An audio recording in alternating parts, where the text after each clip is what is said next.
Vamos a la palabra de Dios, a Juan capítulo 9. Juan, el capítulo 9, vamos a ir a conocer algo de lo que el Señor tenga para nosotros el día de hoy. Es la sexta señal de la cual habla el Evangelio de Juan, el sexto milagro del cual Juan viene relatando acerca de Jesús. Me encanta el pensar, el poder de Jesús no estaba tanto en sus milagros. El poder de Jesús, la vida que da Jesús no está en los milagros, está en su palabra. Los evangelios registran solamente 36 milagros.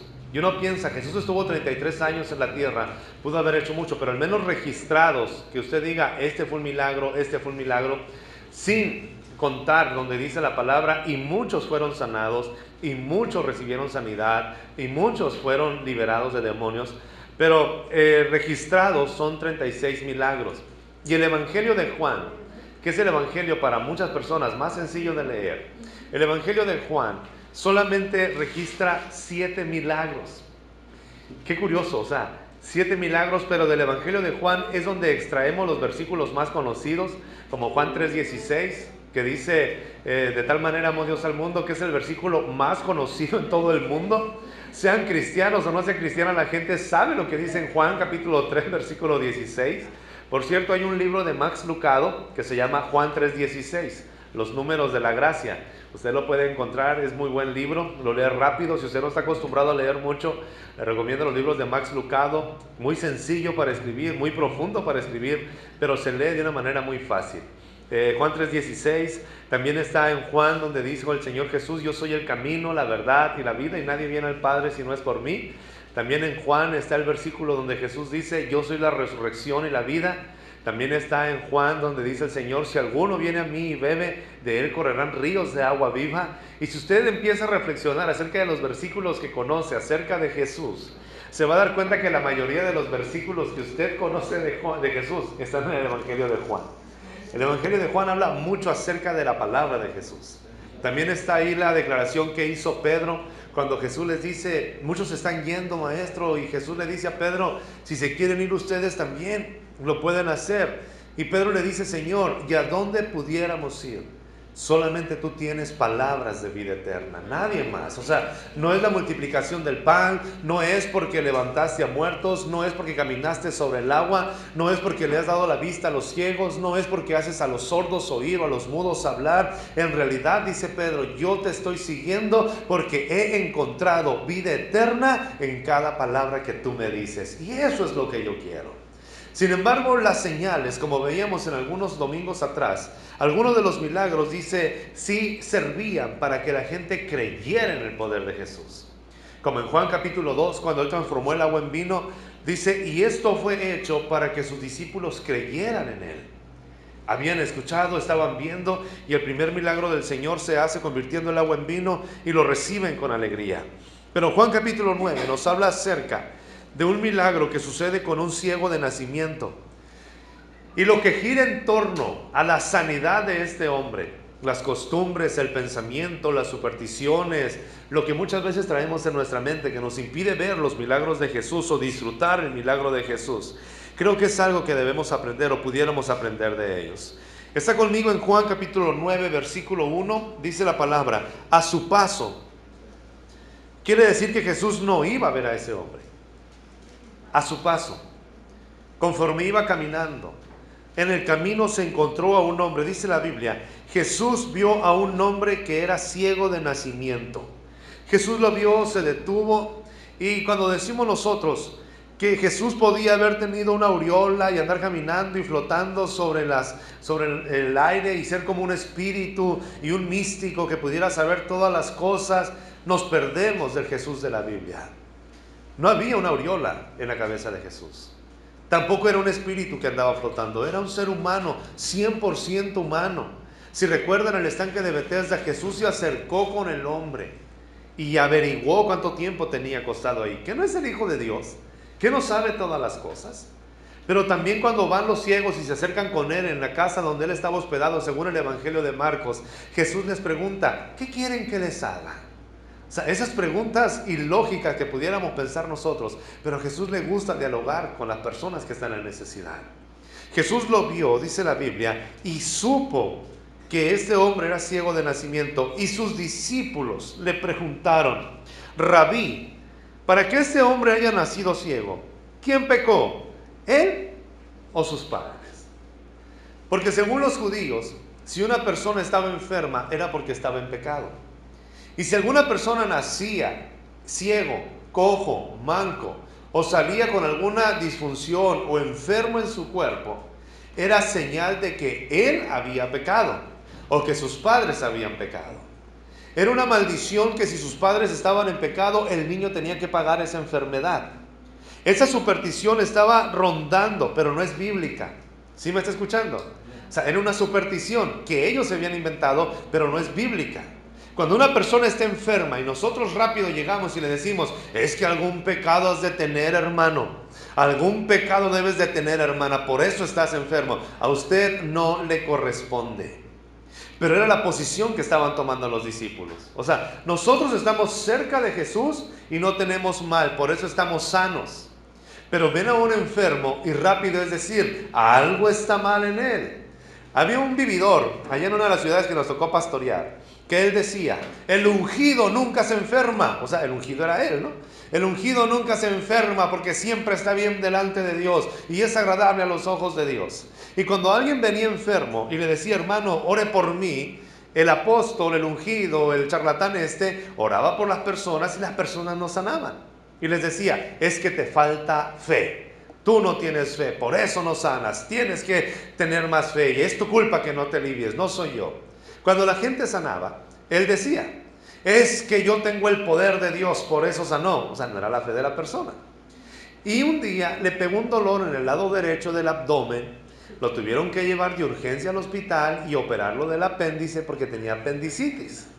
Rápido fueron sus discípulos y le preguntaron: oiga, pastor, ¿en qué le falló usted? ¿La fe? No, que me falló la fe, tengo toda la fe. ¿Y por qué no sanó? Porque el diablo me está atacando, por eso no sanó. O sea, el caso es que cuando alguien se siente superior a todos, todo le sucede porque el diablo se opone, él tiene toda la fe, pero cuando ven otras personas que no hay fe, es fácil juzgar. Y muchas veces nosotros nos sentimos de la misma manera. Creemos que estamos en un nivel espiritual, que somos intocables, mientras la vida va a cuesta arriba. Pero sabe que aún la vida del cristiano no es siempre cuesta arriba. A la vida del cristiano es un camino lleno de curvas, es un camino de altibajos, es un camino de éxitos, pero un camino de fracasos, es un camino de triunfos, es un camino de derrotas, es un camino en el que nos sentimos bien animados y hay veces que no sentimos ánimo para nada. Si usted cree que es un buen cristiano porque no le sucede nada en la vida, el Señor en algún momento va a desbaratar ese concepto.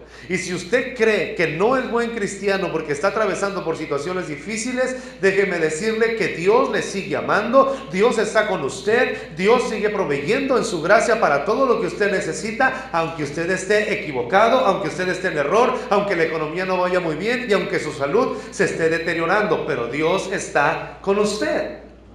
O sea, la evidencia de seguir a Cristo no es que en todo nos vaya bien. La evidencia de seguir a Cristo es que en toda circunstancia podemos saber que Él nos ama y que está con nosotros. Esa es la evidencia de seguir a Cristo. Pero a los discípulos se les olvidó: Señor, ¿quién pecó? ¿Este o sus padres? Versículo 3. Jesús dice: ni él pecó, ni tampoco sus padres. Entonces, ¿por qué nació ciego? Sino que esto sucedió, dice el Señor, para que la obra de Dios se hiciera evidente en su vida. No es por cuestión de pecado, no es por cuestión de errores, no es por cuestión de fallas. Es que Dios decidió que él naciera ciego para que la gloria de Dios se manifestara. Si usted va conmigo a Éxodo capítulo 3, cuando Dios está llamando a Moisés para liberar al pueblo de Israel de Egipto, Moisés le dice: Señor, yo no sé hablar y soy tardo para hablar. Algunos piensan que era muy tímido, era muy introvertido. Otros atribuyen a que quizá Moisés era tartamudo y no se le entendía lo que hablaba y que tenía deficiencia para hablar. Y el Señor le dice a Moisés: Moisés, ¿quién hizo al ciego? ¿Quién hizo al tartamudo? ¿Quién hizo al mudo? ¿Quién hizo al manco? ¿Quién hizo al cojo? ¿Sabes quién lo hizo? Lo hice yo desde el vientre, así los hice. Y si yo quiero usar a un tartamudo para que lleve el mensaje al hombre más importante sobre la tierra en ese momento, lo voy a hacer. Hoy hay una agenda para promover el aborto, que si un niño viene con deficiencia, que si un niño viene enfermo, ¿para qué lo vamos a traer a sufrir al mundo? Oiga, esa es una agenda diabólica, porque nadie puede determinar la vida, solamente Dios. Y por más bonito que se disfrace el aborto, sin lugar a dudas sigue siendo un crimen. Un crimen que sigue siendo perdonado por Dios. Si alguien ha practicado un aborto, Dios puede perdonarla, Dios puede amarla y Dios puede restaurarle. Sin embargo, el método del aborto sigue siendo algo que, humanamente hablando, es la única salida de escape. Pero divinamente hablando, nadie nace por accidente. Todos nacemos por la voluntad de Dios. Todos, en cualquier circunstancia que haya sido, usted ha nacido por la dicha, por la gracia, por la bendición de Dios. No nacemos por voluntad humana, nacemos por voluntad divina. Todos. ¿Sí estamos en esto? Entonces es fácil decir, no, es que si no nace perfecto, lo rechazo. Y los discípulos pensaban de la misma manera. Es que a Dios no le agradan los imperfectos, con una ideología completamente errónea. Volvemos al versículo 2. ¿Quién pecó? ¿Este o sus padres? Vaya conmigo a Ezequiel capítulo 18, versículo 20.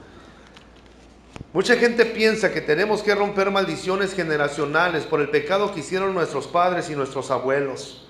Es que, hermano, yo sé que Cristo perdonó mis pecados, pero a lo mejor la falla de mis abuelos y de mis padres yo la estoy pagando en este momento. Es que, hermano, alguien me dijo que mi abuelo era brujo, que mi abuela era alcohólica, que ellos cometieron muchas maldades. Entonces yo tengo que romper esa maldición. La Biblia dice que si alguno está en Cristo, nueva criatura es. Las cosas viejas pasaron y todas son hechas nuevas. Ahora, vamos a la palabra, Ezequiel capítulo 18, versículo 20. Dice la Biblia: todo el que peque merece la muerte, pero ningún hijo, escuche bien, cargará con la culpa de su padre, ni ningún padre con la de su hijo. Al justo se le pagará con justicia y al malvado se le pagará con maldad. El padre no paga la culpa del hijo y el hijo no paga la culpa del padre. Esto era lo que estaban diciendo los discípulos. Señor, el que pecó fue su padre o su mamá y por eso él nació ciego. Y el Señor le dice, tienen que regresar a la Escritura. No pecó ni él ni su padre. No pecó ni siquiera. ¿En dónde pudo haber pecado el niño? ¿En el vientre? ¿O dónde pudo haber pecado? ¿En una vida anterior? Entonces estamos sosteniendo la reencarnación. En ninguna manera, dice Jesús. No pecó ni él ni pecó sus padres, sino que esto se ha hecho para que la gloria de Dios se manifieste. Vaya conmigo en el mismo versículo, en el mismo capítulo de Ezequiel, el versículo 32 dice: yo no quiero la muerte de nadie. Si usted lee todo el capítulo 18 de Ezequiel, que le recomiendo que lo lea, se va a dar cuenta la mentalidad de Dios. Hay personas que dicen, es que el Dios del Antiguo Testamento no es el Dios del Nuevo Testamento. En el Antiguo Testamento es un Dios que se deleitaba en matar gente, y en el Nuevo Testamento es un Dios de la gracia. Dios no cambia, Él es el mismo de ayer, de hoy y por todos los siglos. Y el mismo Dios del Nuevo Testamento es el mismo Dios del Antiguo Testamento. Vea lo que dice la palabra en el versículo 32. Yo no quiero la muerte de nadie. Conviértanse y vivirán. Lo afirma el Señor omnipotente.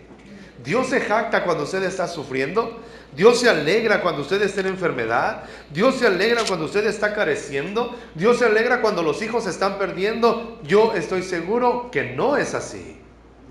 Dios sufre juntamente con nosotros. Dios se alegra juntamente con nosotros. Es como ese padre que nos refleja la Biblia, que se alegra cuando sus hijos van caminando bien y que se entristece cuando sus hijos no están haciendo las cosas correctas, no porque a él le afecte, sino porque vamos a tener las consecuencias de lo que nosotros decidimos. El versículo 3 dice el Señor Jesús: no pecó él, ni tampoco sus padres, sino que esto ha sucedido para que la obra de Dios se hiciera evidente en su vida. Si usted es padre, sabe lo que es tener un hijo enfermo. Si usted es padre, sabe lo que es estar viendo a un niño que tenga dolor de muela a medianoche, o que tenga dolor de cabeza, o que se golpee jugando fútbol, que se cayó de un árbol, o que simplemente tiene mucha temperatura. Sabe lo que es el sufrimiento. Sin embargo, en este punto, ¿qué puede hacer Dios? ¿Y de qué forma se va a glorificar? y sacrificar a un niño su infancia para que nazca ciego. Y aquí quisiera entrar en ese tema en el cual muchas veces nosotros nos hemos preguntado: si Dios es tan bueno, ¿por qué hay sufrimiento en la tierra? Si Dios es tan bueno, ¿por qué entonces hay niños que nacen ciegos? Si Dios es tan bueno, entonces ¿por qué Dios permitió que se atropelle a alguien? Si Dios es tan bueno, ¿por qué hay cáncer? ¿Por qué hay sida? ¿Por qué hay lupus? ¿Por qué hay enfermedades que por más que oramos, por más que pedimos, por más que clamamos, Dios pareciera no hacer nada? ¿Por qué Dios muchas veces nos mete en circunstancias en las cuales nosotros humanamente no podemos hacer nada y espiritualmente pareciera que todos los recursos también se están agotando? ¿Se ha sentido usted alguna vez en un momento de desesperación y dice: Dios, ¿dónde estás? Y quisiéramos que las circunstancias cambiaran, pero muchas circunstancias no cambian, porque Dios está usando esa circunstancia para cambiarnos a nosotros. Lo voy a volver a repetir, no parece una buena noticia, pero quizá la circunstancia por la cual usted está atravesando en este momento, Dios no quiere cambiarla, sino que quiere cambiarlo a usted a través de esa circunstancia. En ese momento, ningún problema es para siempre y ninguna enfermedad es para siempre. Muchas enfermedades son sanadas aquí en la tierra, pero muchas enfermedades serán sanadas en la eternidad, pero ninguna enfermedad es para siempre. Lo que sí es para siempre es la obra de Dios. Yo no me imagino cuando nació este niño y nació ciego. Otra costumbre que tenían los judíos era sacar a los niños enfermos, aislarlos de su casa, mandarlos a la calle, porque aún los padres creían que había pecado en ese pequeño. Y si estaba dentro de su casa, iba a haber maldición en casa. ¿Se imagina ese concepto tan frío, tan duro, tan triste? ¿Qué debo de hacer cuando mis hijos están mal? ¿Qué debo de hacer cuando hay una enfermedad? ¿Qué debo de hacer cuando yo les he inculcado principios bíblicos, pero ellos no quieren recibirlos? ¿Debo de correrlos de la casa para que no haya maldición en la casa? No, es el momento en el cual deben de saber que son amados, que son amadas y que son cobijados bajo el ejemplo de que Dios nos está dando. Porque aunque nosotros éramos pecadores, Dios nos amó y mandó a su Hijo a morir por nosotros para rescatarnos. Cuando la persona pareciera menos merecer ser amado, es cuando más necesita ser amado. Pero nuestro concepto humano nos dice que si alguien tiene errores, tiene que ser desechado. Pero el concepto humano está muy equivocado delante del concepto divino, del pensamiento de Dios. Alguien está en error, necesito amarlo. ¿Me está escuchando o no me está escuchando? Ahora, hay circunstancias que ustedes y yo estamos enfrentando, podemos enfrentar, o hemos enfrentado, o vamos a enfrentar, en las cuales vamos a preguntar: Dios, ¿qué está pasando? Estoy haciendo todas las cosas bien. Sin embargo, no veo la razón del por qué está sucediendo esto. Dios en todo tiene una meta, y es el glorificarse. La meta no es la sanidad. La meta es que el nombre de Dios sea glorificado. Jesús no dijo: este nació ciego para que ustedes vean un milagro. Jesús dice: este nació ciego para que la obra de Dios se haga evidente en su vida. Este nació ciego no para que ustedes conozcan el poder de Dios, sino que este nació ciego para que la gloria de Dios se manifieste en él. Yo no encuentro una razón lógica de qué forma Dios se va a glorificar. Este ciego tenía más de 21 años. Este ciego tenía toda la vida mendigando porque no podía ver. Y si nació ciego, si fue ciego de nacimiento, es que no fue un accidente lo que sucedió. Probablemente la retina no servía, las córneas estaban desconectadas del cerebro, no había nervios que conectaran su visión o su órgano visual, su ojo, físicamente hablando, con lo que lleva la información al cerebro. A lo mejor no tenía ojos, algo sucedió, pero nació ciego. Siga leyendo conmigo, por favor. Versículo 6, del versículo 4, ahí nos quedamos. Mientras sea de día, dijo el Señor Jesús, tenemos que llevar a cabo la obra del que me envió. Viene la noche cuando nadie puede trabajar. Mientras esté yo en el mundo, luz soy del mundo. Versículo 6, dicho esto, escupió en el suelo hizo barro con la saliva y se lo untó en los ojos al ciego, diciéndole: ve y lávate en el estanque de Siloé, que significa enviado. El ciego fue y se lavó, y al volver, ¿qué pasó con él? Ya veía. El método de Jesús no parece lo más ortodoxo. Hermano, mi hijo tiene dolor, ¿usted cree que puede orar por él? Claro que sí, vámonos allá al patio, escupo en la tierra y hago lodo con la saliva y se lo pongo donde esté el dolor. ¿Aceptaría ese método usted? Yo honestamente no lo aceptaría. Lo bueno que el hombre estaba ciego, no se dio cuenta que es lo que estaba haciendo Jesús. O sea, no se fijó qué es lo que estaba haciendo Jesús y cómo lo iba a sanar. Sin embargo, escupió en la tierra, hizo lodo con la saliva y se lo untó en los ojos. Los fariseos habían caído en la tradición de que hasta hacer barro con las manos era prohibido en sábado. En sábado no se podía hacer absolutamente nada. No podían sacar a una oveja que había caído en un pozo, no podían cortar espigas con la mano para comer si tenían hambre, no podían caminar más de 5 pasos, no podían caminar de su casa a la casa del vecino si eso implicaba avanzar 10 pasos más, y había tantas reglas que habían inventado los fariseos, pero que no eran bíblicas. Es bueno que usted anote esto: Jesús no quebrantó jamás la ley. El sábado sanó enfermos.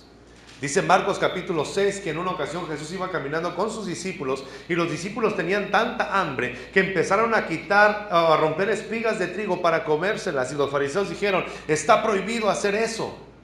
Pero cuando usted se va a Deuteronomio, la Biblia decía que en sábado estaba prohibido meter la hoz en el trigo, pero con la mano podían arrancar espigas y comerla. ¿Por qué los fariseos habían inventado esto? Muy sencillo. Porque a nuestra carne le encanta sentirse la héroe. A nuestra naturaleza pecaminosa le fascina hacernos pensar que entre más difícil es buscar a Dios, más le agradamos a Él. No te vistas de tal forma, no te peines de tal forma, no veas tal programa, no te rías de tal manera, no te diviertas tanto, a Dios no le agrada. Y tantas reglas que inventaron los fariseos y que todavía muchas veces nosotros seguimos haciendo. Porque creemos que seguir a Dios es difícil, cuando la palabra del Señor dice en Romanos 12 que la voluntad del Señor, ¿sabe cómo es? Buena, ¿no sabe qué más? Agradable y luego perfecta. Entonces, si en esta tierra debería de haber gente feliz, esa gente debería de ser la gente cristiana. Esa gente debería de ser la gente que sigue a Cristo. Esa gente debería de ser las personas que son discípulos de Él, que son ocurrentes, que son risueños, que son fiesteros, que les encanta estar rodeados de personas para contagiar de esa felicidad. Y eso tiene que ver todo lo contrario con la religión. Un hombre o una mujer que solamente se la lleva diciendo, juzgando, condenando, viendo lo malo en otros, como los discípulos. Jesús estaba enseñando lo que era una relación con Dios. Escupió y los fariseos se enojaron. Versículo 8. Los vecinos del ciego, los que habían visto pedir limosna, decían: ¿no es ese el que se sienta a mendigar? Unos aseguraban: sí es él. Otros decían: no es él, sino que se le parece. Pero él insistía: soy yo el que estaba ciego.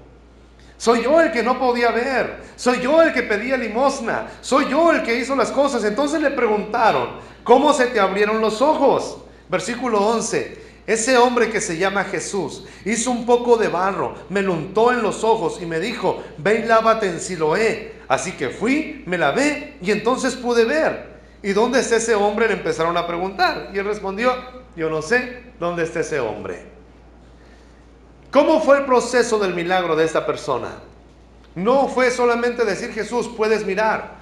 No fue como en otro caso que el Señor le dijo a los ciegos: váyanse, conforme su fe será hecho, y pudieron recibir la vista. En el caso de este hombre, tuvo que haber una acción y una obediencia de parte del hombre. Jesús no le dijo: vas a recibir la vista solamente. Jesús lo envió, escuche bien, sin ver. Todavía estaba ciego cuando Jesús le dijo: ve al estanque Siloé y lávate los ojos. Yo no sé a qué tanta distancia estaría el estanque Siloé de donde este hombre fue sanado. Yo no sé cuántos kilómetros, cuántos metros o centímetros tuvo que caminar. Pero si usted cierra los ojos y quiere caminar en su casa con los ojos vendados, le aseguro que se va a tropezar, se va a golpear, se puede caer y es incierto el caminar. Pero la fe de este hombre Al sentir la saliva de Jesús en los ojos mezclada con la tierra, al sentir el barro en su cara y al escuchar la voz de Jesús diciéndole, vete al estanque Siloé a lavar, el hombre lo hizo inmediatamente. ¿Usted quiere ver milagros? El principio para ver un milagro primero es la obediencia. Obedece en lo básico que Dios te está diciendo si quieres conocer algo extraordinario de lo que Dios quiere hacer. Todo milagro está acompañado del principio de la obediencia. Tiene que haber un pequeño paso de obediencia, pero es que no veo.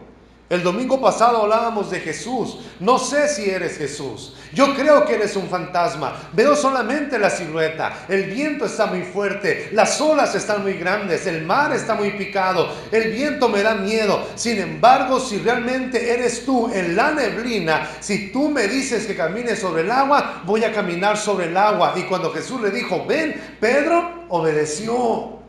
Hay muchos milagros que nosotros quizá nos estamos perdiendo porque no estamos obedeciendo a lo que Jesús nos está diciendo o nos está ordenando. ¿Me está escuchando? Ahora, ¿por qué Jesús está pidiendo obediencia? Sencillamente, porque Él no es un Dios creado por nosotros. Si el Dios que adoramos fuera un Dios inventado por nosotros, entonces Él siempre haría las cosas en cuanto se las pidiéramos e inmediatamente cumpliría nuestros caprichos. Pero Dios no es el genio de la lámpara, tampoco es el tata consentidor, ni tampoco es el padre que cría hijos berrinchudos a través de sus caprichos. Dios es Dios y Él tiene control absoluto y soberano sobre el universo y sobre cada aspecto de nuestra vida. A su tiempo, Él lo hará. Empieza por obedecer. Empieza por obedecer lo básico. Y si nosotros no obedecemos lo básico, si el Señor nos pidiera algo imposible, lo obedeceríamos. Sería casi imposible. Si usted va conmigo a 2 de Reyes, capítulo 5, la Biblia nos habla acerca de un hombre llamado Naamán. Era el general del ejército sirio. Era un hombre valiente. Y dice la Biblia que todo el pueblo de Siria lo amaba porque Dios le había dado grandes victorias a través de la mano de él.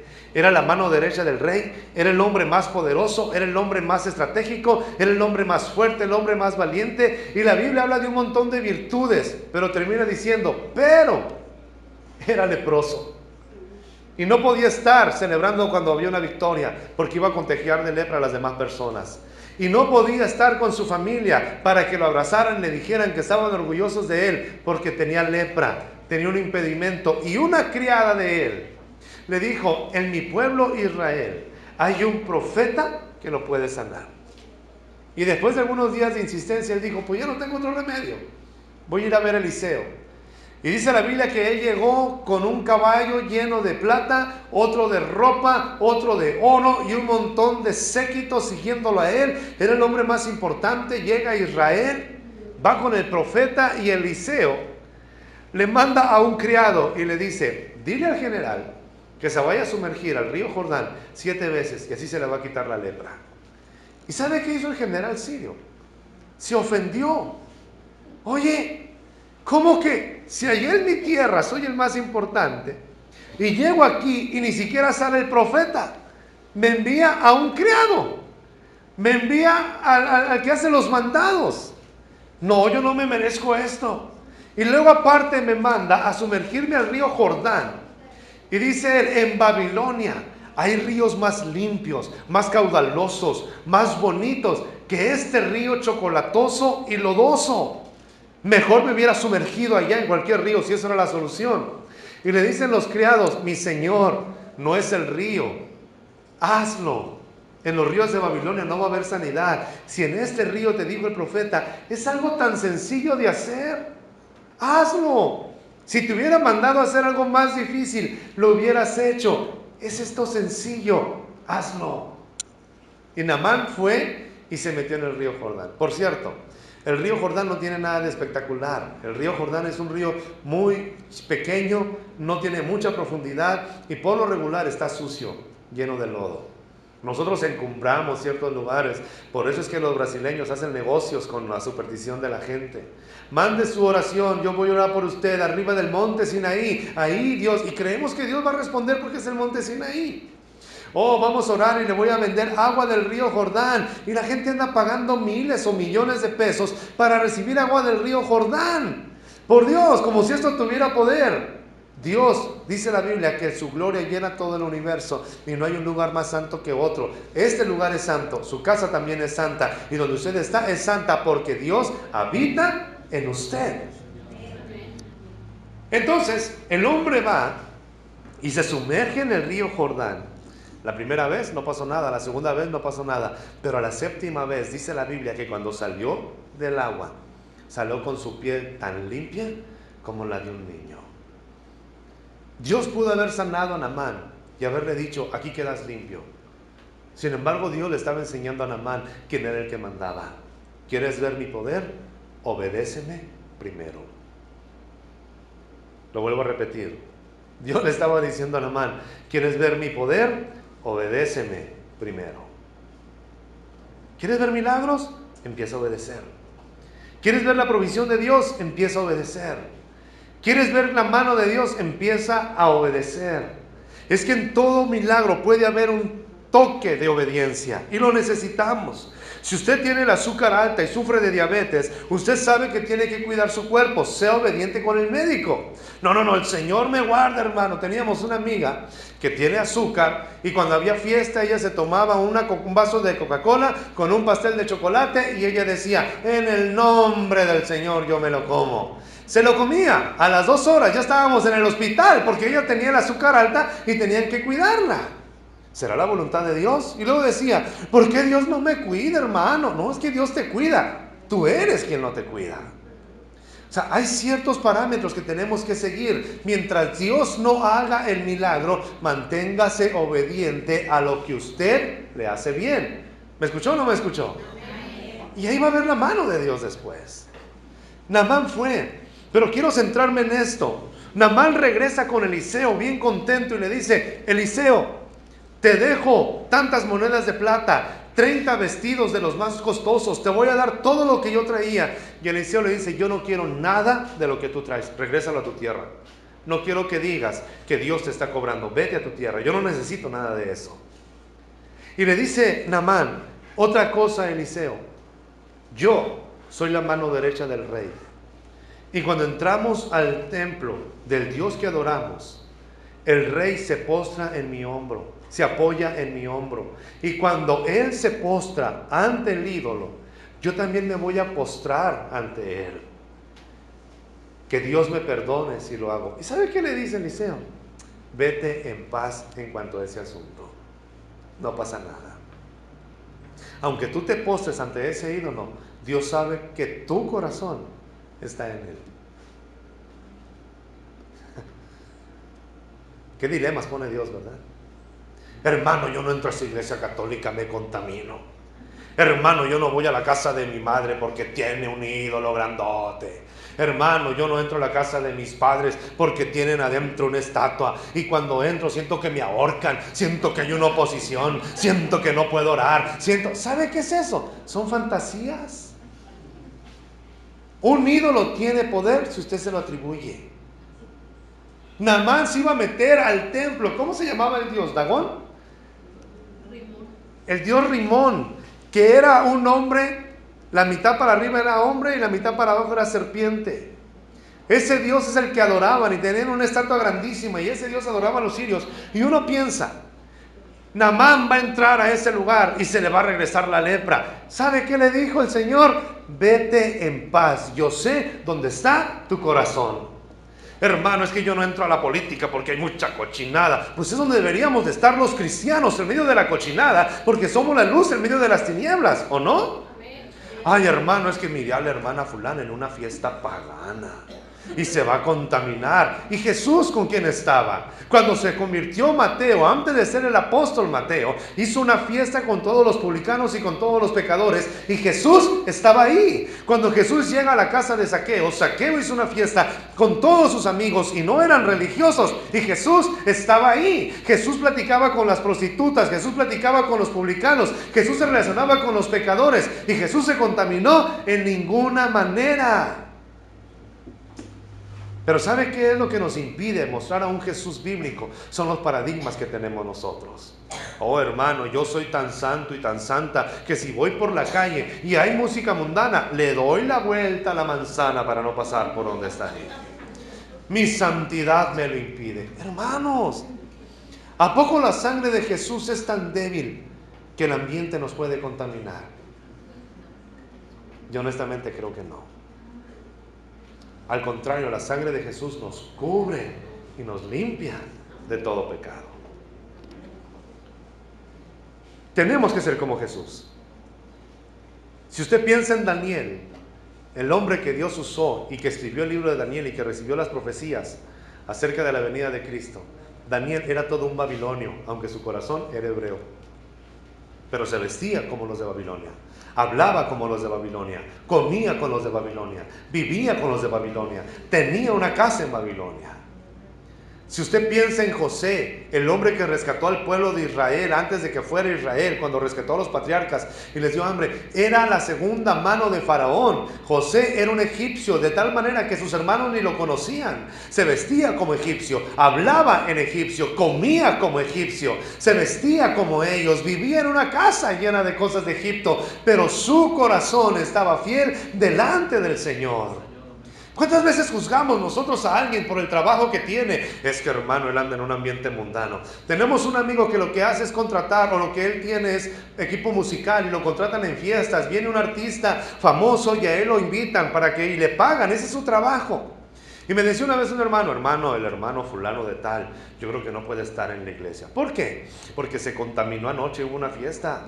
Vino fulano de tal y él puso la música y él puso el instrumento y todo lo que tiene y a veces trae las bocinas aquí a la iglesia. Digo, ¿y cuál es el problema? ¿En qué trabaja usted? No, hermano, pues yo trabajo en la fábrica. Y en la fábrica, en la oficina, estamos 6 personas. ¿Y todas son cristianas? No. Al contrario, mira qué mal hablados son, puros chistes colorados, ok. Y usted 8 horas dura escuchándolos a ellos. ¿No es la misma contaminación? No, hermano, pero es diferente. ¿En dónde está la diferencia? Si usted me habla de que el hermano fulano de tal está trabajando en un ambiente lleno de pecado, porque hay música, porque hay cerveza, es pecado. Ok, pero donde usted trabaja, sea maestro, sea maestra, sea doctor, sea chofer, sea lo que sea, trabaje en una maquinaria o trabaje en una oficina, la gente que lo rodea también está llena de pecado. ¿Por qué hacemos diferencia, clasificaciones? Escuche de otro hombre llamado Nehemías, el copero del rey. Nehemías vivía en el palacio y lo que tenía que hacer ese hombre era probar cada vino que el rey se iba a tomar, y era el trabajo del copero. Estar midiendo los vinos, preparándolo. Y Dios lo usó poderosamente para reconstruir la ciudad de Jerusalén, que estaba destruida. ¿Está en esto o no está en esto? O sea, estamos hablando de los prejuicios que muchas veces tenemos y que nos impiden ver y disfrutar el poder de Dios. Ay, hermano, es que fui a orar por fulana persona, pero no se puede orar, hay muchos ídolos. Y Primera de Corintios capítulo 8 versículo 4 dice, un ídolo es nada en el mundo. A Dios no le va a afectar una imagen, a Dios no le va a afectar un dibujo, a Dios no le va a afectar un de yeso, de madera, o de metal, o de oro, de lo que sea. El poder de Dios es mucho más grande que lo que el hombre ha inventado. Deje de estar pensando en eso. Ay, hermano, es que miré un video en YouTube de una niña que le pidió a su padre que la llevara a una fiesta mundana, y el padre primero lo llevó a una mina y se contaminó su vestido. O sea, tenemos tantas supersticiones y dejamos de ver al Jesús de la Biblia. Mamá, ¿puedo ir a una fiesta mundana? No, mijita. Recuerdo muy bien que había una hermana que nos decía cuando estábamos pequeños nosotros, no vayan a la fiesta mundana. Y un día le pregunté yo, ¿por qué no quiere dejar a sus hijos ir a la fiesta de sus primos? Ah, porque si se va allá a la fiesta y luego le gusta, ¿qué voy a hacer? Ah, digo, entonces, ¿no está seguro usted que nosotros tenemos lo mejor? Porque si yo estoy seguro que Jesús es lo mejor, y estoy completamente seguro que Jesús es lo mejor, no tengo miedo a ser expuesto en otras partes, porque no voy a cambiar lo mejor. Ya estoy disfrutando lo más grande que hay en esta vida. Si va a una fiesta mundana, no se va a perder si esa persona está conociendo realmente a Jesús. ¿Está en esto o no está en esto? Están muy serios, no sé si están pensando o se me están durmiendo. Dígale que está a su lado, no te duermas, mijito. Pero se da cuenta Un prejuicio, un concepto equivocado, ¿cómo nos puede impedir disfrutar la mano de Dios? ¿Cuántas relaciones familiares usted ha perdido porque cree que se está consagrando al Señor al no ir a comer con ellos? ¿Y no cree usted que su familia lo necesita? ¿Qué acaso estará Dios peleado para que nuestra familia sea salva? En ninguna manera. Dice el Señor, yo no quiero que nadie se pierda. Yo quiero que sean salvos. Pero dice la palabra en Romanos capítulo 10, ¿cómo pues escucharán si nadie les predica? ¿Cómo va a escuchar tu familia que no es cristiana? ¿Cómo va a escuchar el mensaje si el único cristiano eres tú y lo que haces solamente es refiriéndole sus pecados y alejándote de ellos? Cuando el mensaje de Jesús y el ejemplo de Jesús fue: los que están enfermos son los que necesitan la medicina, los que están sanos no lo ocupan tanto. Ay, hermano, es que mi familia es bien tomadora. Pues ve y muéstrales que tú eres feliz sin tomar.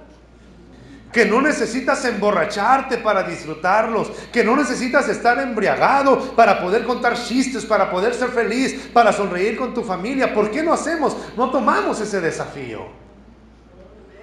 Es más fácil huir del problema y decir: hermano, es que yo soy santo delante del Señor y no me contamino con mi familia. Pero no es bíblico. Es religiosidad. ¿Qué hace Naamán? Me voy a meter en el templo de Rimón y me voy a postrar delante de él, pero Dios sabe que mi corazón está con él. Imagínense que Eliseo le hubiera dicho: no, Naamán, pues ni modo, vas a renunciar al trabajo, vas a perder todo el dinero, porque así es seguir a Dios. No, la respuesta de Eliseo: vete en paz, Naamán. Y no solamente fue de Eliseo, sino que le dice: Dios te dice que te vayas en paz. ¿Por qué tengo que renunciar a un buen trabajo? Porque está lleno de pecado. Todos los trabajos están llenos de pecado. ¿Por qué tengo que renunciar a una buena ganancia? Porque me hace perder. Ahora, si usted está en un trabajo y está enfrentando una tentación con un hombre o una mujer, y usted sabe que no puede vencer esa tentación, entonces sí, sea bíblico. La Biblia dice: huye de las tentaciones. Si ese trabajo te está costando tu familia, huye. Si ese trabajo te está costando tranquilidad, paz y no hay fruto en otro sentido, huye de eso. La bendición del Señor es la que no atrae tristeza al corazón con ella. Pero que se enoja la hermana en la iglesia, que el hermano se va a ofender. Oye, el hermano no te mantiene, no te manda, la hermana tampoco. Es que, hermano, llego a la iglesia y la hermana me dice cada rato que estoy en pecado. No le hagas caso. Es entre Dios y tú. Mire, yo tengo una ventaja y un privilegio y al mismo tiempo un compromiso y al mismo tiempo un desafío. Porque todo lo que yo estoy diciendo aquí en el púlpito, créame que hoy en la noche mis hijos me van a estar preguntando cómo es. Y a veces paso tiempo con Hannah y con Benjamín, 2 horas, 1 hora, hablando de todo, porque hemos crecido en un ambiente lleno de religiosidad. Y lo que el Señor quiere que nosotros llevemos a cabo es que rompamos esos murallas o esos muros que están en nuestra mente y que nos impiden tener el conocimiento de Cristo.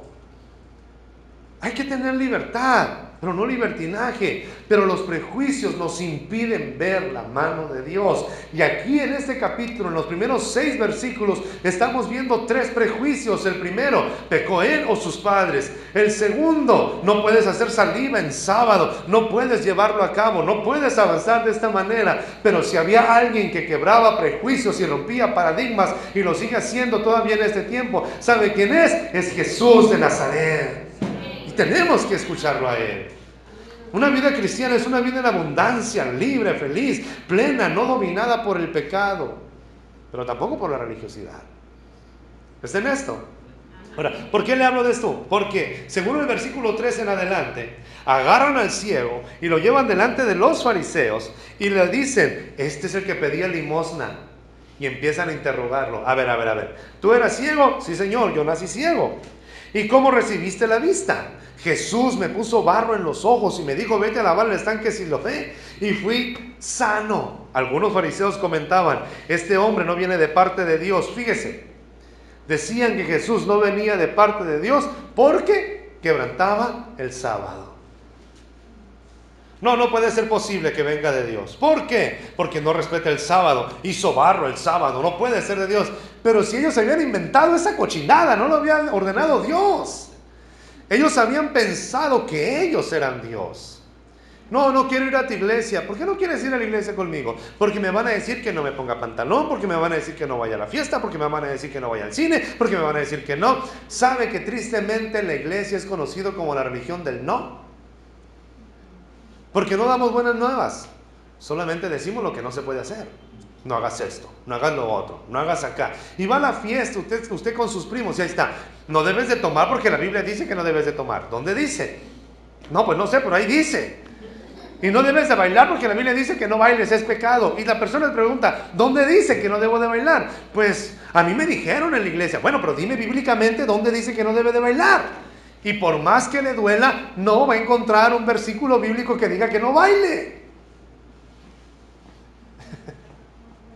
Ya, me voy a parar ahí porque a lo mejor van a tener dolor de cabeza.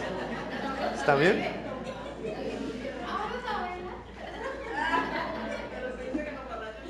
¿Qué debo de hacer? Predicar las buenas nuevas. No debo ni de prohibir, pero tampoco debo de promover. ¿Me escuchó? Ni prohibir ni promover, punto. El evangelio de las buenas nuevas es: Jesús te ama y Él puede perdonar tus pecados. Ese es el evangelio de las buenas nuevas. Que hermano, yo miré un video en el YouTube de fulano hermano que mire, habla duro contra la idolatría, que la vean mis primos que son idólatras. No, ese no es el mensaje.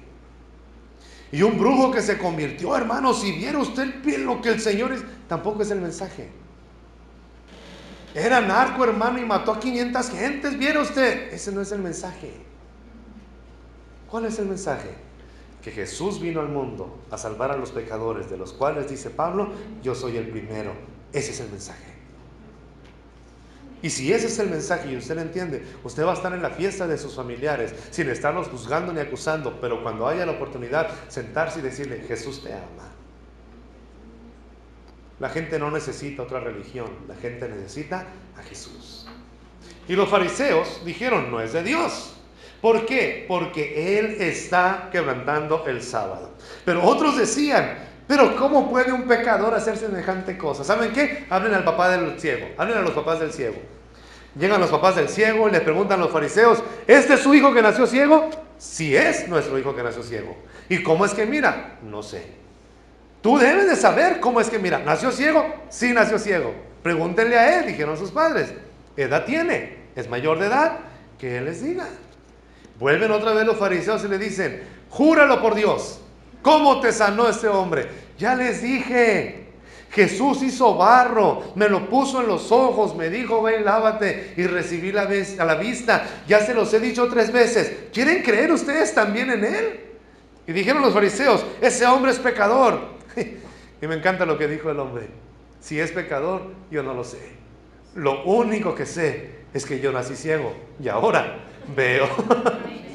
A mí no me interesa lo que tú pienses de él. Lo que me interesa, dice el hombre, es que él hizo una obra en mi vida y nadie lo puede negar y nadie lo va a desmentir. Que si es pecador, si tú crees en él o no crees en él, si fue un invento del hombre o no lo quieres aceptar, ese es el argumento que la gente necesita escuchar de nosotros. No me va a afectar lo que el mundo piense de Jesús. Lo único que sé es que era pecador y ahora he sido lavado con su sangre. Es que antes no tenía esperanza y ahora tengo esperanza. Que la ciencia lo niegue, que inventen mentiras. Antes era ciego y ahora veo. Ese es el mensaje que la gente necesita conocer. Deja de escucharlos. Termino con esto, versículo 31. Y le vuelven a decir, él es pecador.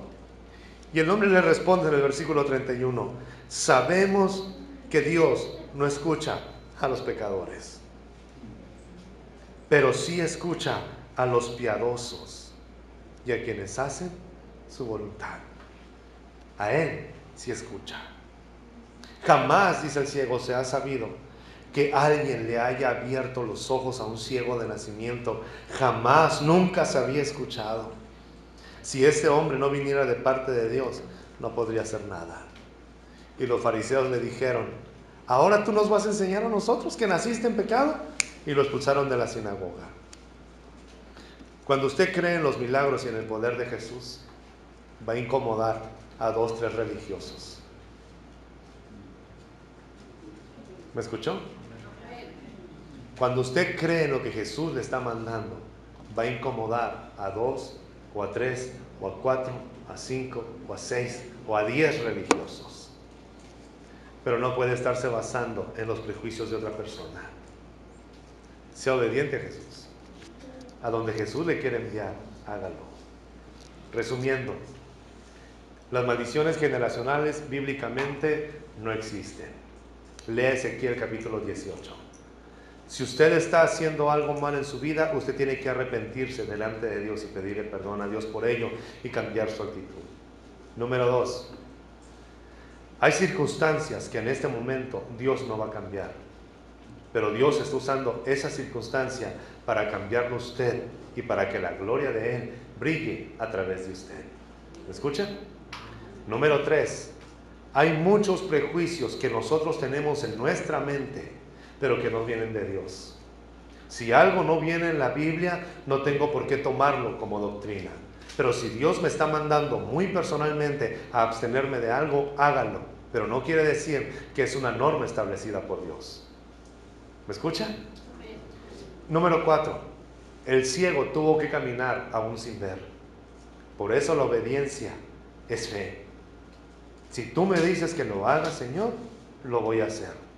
No sé hacia dónde, no sé cómo, no sé qué me voy a encontrar, pero si tú dices que lo haga, lo voy a hacer. Porque cuando empezamos a cumplir con lo básico, cuando empezamos a cumplir con lo ordinario, Dios se va a encargar de hacer lo extraordinario. Sea fiel al Señor, sea obediente al Señor, cumpla lo que ya conoce y permita que el Señor le sorprenda a través de un milagro extraordinario. Amén. Él lo puede hacer, Él lo quiere hacer. Hagamos lo que nos corresponde a nosotros. Póngase de pie en esta hora y le damos gracias a Dios por su palabra.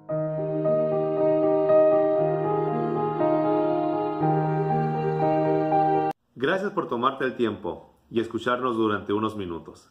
Si consideras que son de bendición y de edificación a tu vida estos videos, puedes compartirlos con toda libertad y con toda confianza. Es completamente gratis. Solamente te pediría que te suscribas a nuestro canal si no te has suscrito y que invites a más personas que lo hagan. Estarán recibiendo un video diario que les ayudará en su crecimiento y en su relación como familia. Por favor, aplaza el botón rojo o regálanos un like para que esto siga contribuyendo a los hogares que deben de llegar. Gracias por tu tiempo una vez más e invita a muchas más personas que se suscriban a este canal. Dios te bendiga y Dios te guarde.